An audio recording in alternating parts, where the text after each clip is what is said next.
Assalamualaikum warahmatullahi wabarakatuh. Halo semuanya, perkenalkan nama kakak Anggi Rosana Indrayana. Di sini kakak akan menjelaskan mengenai materi IPS kelas 8. Nah, materi kali ini adalah perdagangan antar daerah atau antar pulau dan perdagangan internasional. Materi ini ada di kelas 8 ya teman-teman. Oke, nggak perlu berlama-lama lagi, kita lanjut aja ya ke materi yang pertama.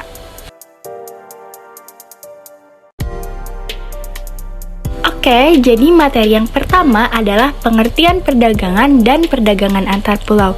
Nah, perdagangan atau perniagaan merupakan kegiatan tukar-menukar barang atau jasa berdasarkan kesepakatan bersama tanpa ada unsur-unsur pemaksaan. Perdagangan antar daerah atau antar pulau merupakan perdagangan yang dilakukan oleh penduduk atau pulau dengan penduduk lain dalam satu batas wilayah negara atas dasar kesepakatan bersama. Lalu, apa sih tujuan perdagangan antar pulau? Pada saat sekarang ini, perdagangan antar daerah atau antar pulau tidak lagi dengan cara tradisional, walaupun masih ada beberapa wilayah yang masih mempertahankan cara tradisional. Jual beli online telah memudahkan masyarakat untuk melakukan perdagangan lintas daerah bahkan lintas negara. Dengan bantuan alat komunikasi, jasa kirim, serta internet, jarak bukan lagi masalah. Perdagangan antar pulau dilakukan oleh beberapa pelaku ekonomi dengan beberapa tujuan. Nah, yang pertama adalah memperoleh keuntungan. Tujuan utama dilakukannya perdagangan antar pulau adalah untuk memperoleh keuntungan. Keuntungan diperoleh dari selisih antara harga beli dengan harga jual. Jika barang diproduksi sendiri, maka keuntungan diperoleh dari selisih antara harga jual dan biaya produksi. Yang kedua, ada memperluas jangkauan pasar. Perdagangan sampai keluar daerah atau luar pulau dapat memperluas jangkauan pasar. Jangkauan pasar yang dimaksud adalah jumlah konsumen yang mengonsumsi barang tersebut semakin banyak dan tersebar di berbagai daerah. Contohnya, produk minyak gosok tradisional dari daerah X dijual ke daerah Y, maka sekarang pengguna minyak gosok tersebut bukan hanya penduduk daerah X, tetapi juga penduduk daerah Y. Semakin lama, minyak gosok semakin dikenal banyak orang, sehingga pengguna minyak gosok tradisional di daerah Y pun meningkat. Materi selanjutnya adalah faktor pendorong dan manfaat perdagangan antar pulau atau antar daerah. Nah, di sini ada faktor pendorong perdagangan antar pulau atau antar daerah. Yang pertama adalah perbedaan faktor produksi yang dimiliki. Faktor pendorong perdagangan antar daerah antara lain perbedaan faktor produksi yang dimiliki, terutama faktor produksi alam. Daerah Kabupaten Wonosobo, Jawa Tengah dengan tanah yang subur lebih mungkin memproduksi sayur mayur lebih banyak dan menjualnya sampai keluar daerah dibandingkan misalnya daerah Gunung Kidul, Yogyakarta. Nah, yang kedua, perbedaan tingkat harga antar daerah. Selain perbedaan kekayaan alam, perbedaan tingkat harga antar daerah juga mendorong terciptanya perdagangan antar daerah.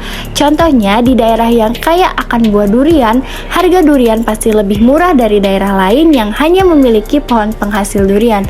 Hal ini juga akan mendorong adanya perdagangan antar daerah. Lalu, apa sih manfaat perdagangan antar pulau atau antar daerah? Nah, manfaat dari perdagangan antar pulau atau antar daerah antara lain adalah menyediakan alternatif alat pemuas kebutuhan bagi konsumen. Nah, manfaat dari perdagangan antar pulau atau antar daerah antara lain menyediakan alternatif alat pemuas kebutuhan bagi konsumen. Perbedaan kandungan alam serta perbedaan produk antar daerah akan menyebabkan barang hasil produknya pun berbeda. Dengan adanya perdagangan antar daerah atau antar pulau, konsumen dapat menikmati produk yang tidak diproduksi di tempat tinggalnya. Nah, yang kedua, meningkatkan produktivitas. Pemasaran produk yang makin meluas akan menyebabkan permintaan atau pemesanan terhadap produk menjadi meningkat.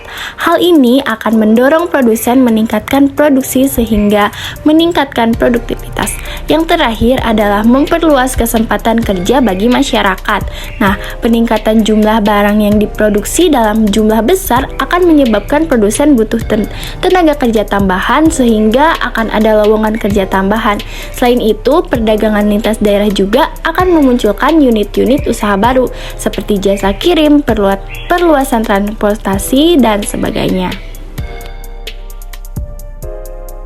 Selanjutnya adalah perdagangan antar negara.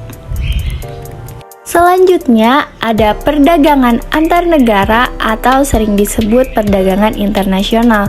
Nah, perdagangan internasional ini merupakan aktivitas perdagangan yang dilakukan oleh masyarakat suatu negara dengan masyarakat negara lain atas dasar kesepakatan bersama. Selanjutnya ada aktivitas perdagangan antar negara. Kalian pasti udah nggak asing lagi kan sama dua kata ini, yaitu ekspor dan impor. Nah, ekspor ini merupakan kegiatan menjual barang atau produk ke luar negeri. Ekspor ini dilakukan oleh seseorang atau badan. Pelaku ekspor ini disebut eksportir. Tujuan utama kegiatan ekspor adalah untuk memperoleh keuntungan. Barang yang diekspor akan dibayar oleh pihak pembeli dengan alat pembayaran berupa mata uang asing atau mata uang luar negeri seperti dolar. Mata uang asing ini selanjutnya ditukarkan menjadi rupiah pada bank dalam negeri. Mata uang asing ini ditampung oleh pemerintah dan disebut sebagai devisa negara. Devisa yang terkumpul akan digunakan untuk membiayai impor. Nah, apa itu impor? Nah, kita jelaskan ya. Nah, jadi impor merupakan kegiatan membeli barang dari luar negeri. Seseorang atau badan yang melakukan impor disebut importir. Nah, seorang importir membayar barang yang ia beli dengan mata uang asing.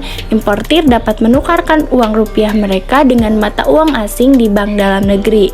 Selanjutnya digunakan untuk membayar barang yang diimpor. Barang-barang yang diimpor oleh Indonesia terdiri dari dua macam, yaitu migas dan non-migas.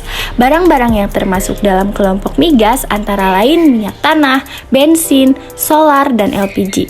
Adapun barang-barang yang termasuk dalam kelompok non-migas antara lain adalah karet, kopi, ikan, kayu lapis, kelapa sawit, serta barang tambang non-migas seperti nikel dan batu bara. Kebijakan pemerintah untuk mendorong ekspor. Nah, yang pertama adalah memberi kemudahan kepada produsen barang ekspor. Dalam kebijakan yang pertama ini, untuk meningkatkan ekspor, pemerintah dapat memberikan beberapa kemudahan bagi produsen barang ekspor. Kebijakan yang mendukung peningkatan ekspor antara lain berupa kemudahan mengurus perizinan serta memberi fasilitas kepada produsen barang ekspor. Yang kedua adalah menjaga kestabilan nilai tukar rupiah. Kestabilan nilai tukar rupiah sangat penting bagi eksportir karena nilai tukar rupiah yang stabil terhadap mata uang asing akan mempermudah para eksportir untuk menghitung biaya produksi produk ekspornya. Dengan kepastian nilai rupiah, para eksportir lebih mudah dalam menentukan harga produknya di pasar internasional. Yang ketiga adalah membuat perjanjian dagang internasional. Perjanjian mengenai perdagangan internasional telah banyak dilakukan oleh beberapa negara. Perjanjian ini mencakup kesediaan masing-masing negara untuk menjadi pembeli atau penjual suatu barang. Terakhir adalah meningkatkan promosi. Dalam rangka mengenalkan produk dalam negeri di pasaran internasional, promosi menjadi hal yang sangat penting. Pelaksanaan promosi dapat berupa kegiatan pameran dagang, festival olahraga, seni, maupun kegiatan lainnya yang dapat berfungsi sebagai promosi. Jadi, apa aja sih faktor pendorong ekspor? Yang pertama adalah keadaan pasar luar negeri. Besar atau kecilnya permintaan dan penawaran dari berbagai negara dapat mempengaruhi harga di pasar dunia. Apabila permintaan di pasar dunia lebih banyak daripada penawaran, maka harga cenderung naik. Nah, sebaliknya, apabila penawaran lebih banyak dari permintaan, maka harga cenderung turun. Keadaan ini akan memengaruhi para eksportir untuk meningkatkan atau menurunkan ekspornya. Yang kedua, ada keuletan eksportir untuk menangkap peluang pasar. Seorang eksportir harus pandai menangkap dan memanfaatkan peluang pasar. Dengan kepandaian tersebut, mereka dapat memperoleh wilayah pemasaran yang luas. Oleh karena itu, para eksportir harus ahli di bidang strategi pemasaran. Terakhir adalah kondisi sosial, ekonomi, politik suatu negara. Bidang ekonomi, sosial, dan politik merupakan bidang yang terkait satu sama lain. Ketika ada ketidakstabilan ketergandalan pada salah satu bidang, maka bidang lain akan terpengaruh. Contohnya, negara tujuan ekspor sedang mengalami kerusuhan politik berupa perang antar suku. Hal tersebut tentu sangat mempengaruhi keberlangsungan proses ekspor ke negara tersebut.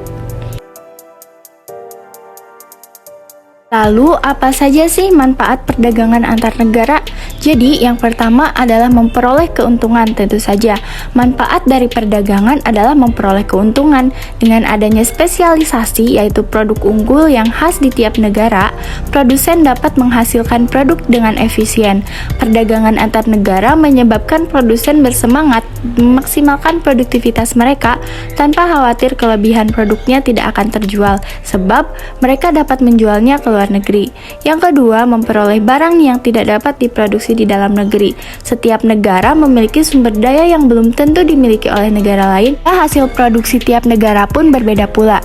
Banyak faktor yang memengaruhi perbedaan tersebut, antara lain kondisi geografi, iklim, dan penguasaan teknologi. Dengan adanya perdagangan antar negara, setiap negara dapat bertukar hasil produksi untuk memperoleh barang yang tidak dapat diproduksi di negara mereka. Ketiga, menjalin persahabatan antar negara. Jalinan persahabatan antar negara menjadi hal yang sangat penting di era globalisasi. Adanya perdagangan antar negara akan lebih memudahkan terjalinnya persahabatan.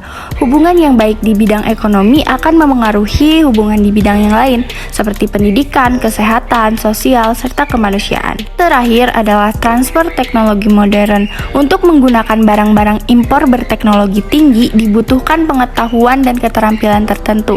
Maka, pada umumnya importir memberikan pelatihan penggunaan teknologi tersebut. Ini akan mempercepat terjadinya transfer teknologi modern. Cukup sekian pematerian kali ini, semoga bermanfaat ya. Wassalamualaikum warahmatullahi wabarakatuh.